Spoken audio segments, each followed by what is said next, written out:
পৌষ সংক্রান্তিতে এইরকম পাটিসাপটা কীভাবে বানাবেন চলুন দেখে নিই খুব সহজেই কীভাবে বানানো যায় পাটিসাপটা।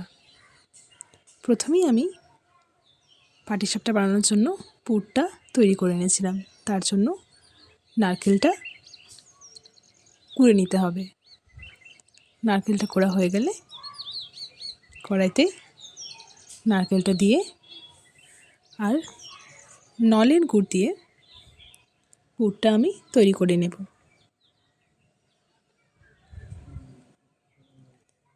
বেশ কিছুক্ষণ নাড়াচাড়া করে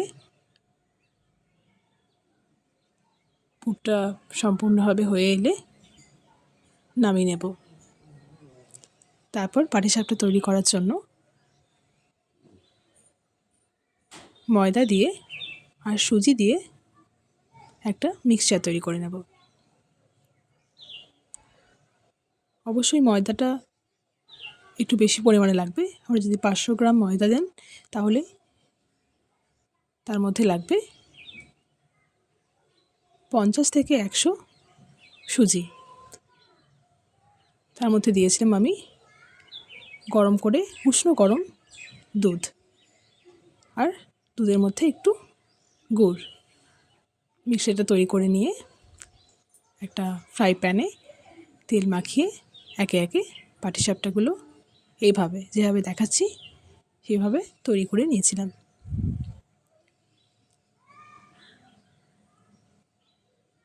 কয়েকটা পাটিসাপটা এভাবে পুর ভরে তৈরি করে নিলেই রেডি বাঙালির পৌষ পার্বণের একটা অন্যতম পিঠে পাটিসাপটা। তো আপনারা বাড়িতে অবশ্যই ট্রাই করবেন, জানাবেন কেমন লাগলো। ভালো লাগলে লাইক, শেয়ার আর সাবস্ক্রাইব করে দেবেন আমাদের চ্যানেল এরকম আরও নতুন নতুন রেসিপি পেতে।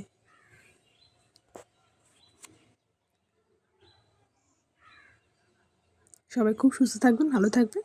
আবার দেখা হবে নতুন কোনো একটা রেসিপি নিয়ে।